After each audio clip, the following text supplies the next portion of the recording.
professor was integral in helping craft President Obama's signature legislation, but the president can't seem to remember him now that videos have surfaced of Gruber admitting Americans were deceived about Obamacare. I just heard about this. I get well briefed before I come out here. The fact that some advisor who never worked on our staff expressed an opinion that I completely disagree with in terms of the voters is no reflection on the actual process that was run. The one thing we can't say is that we did not have a lengthy debate about health care in the United States of America, or that it was not adequately covered. Now the problem is it's a political nightmare, and people say, no, you can't tax my benefits. It feels like.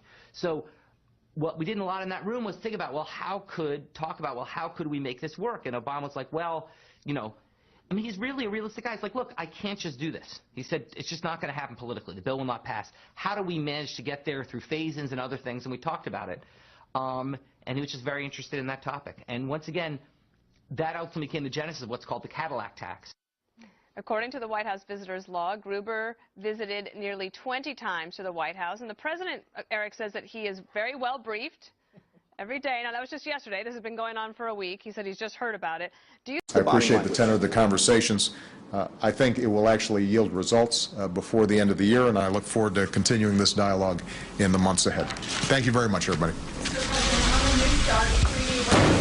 As we mentioned earlier, the president yesterday dismissed Obamacare architect Jonathan Gruber as just some advisor who was never on his staff who he doesn't agree with.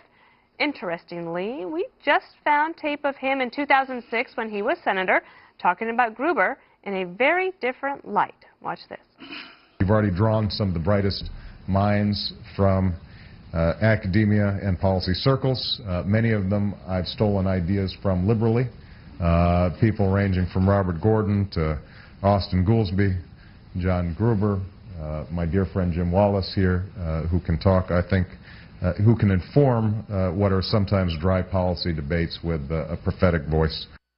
Kimberly, as a former prosecutor, if you were putting together this case, what one piece of evidence did you just notice? My aha moment was when President Obama didn't look down and read the name of Gruber. He looked right out into the crowd and said it because he knows him. We've already drawn some of the brightest minds from academia and policy circles. Many of them I've stolen ideas from liberally. People ranging from Robert Gordon to Austin Goolsbee, John Gruber, my dear friend Jim Wallace here, who can talk, I think, who can inform what are sometimes dry policy debates with a prophetic voice.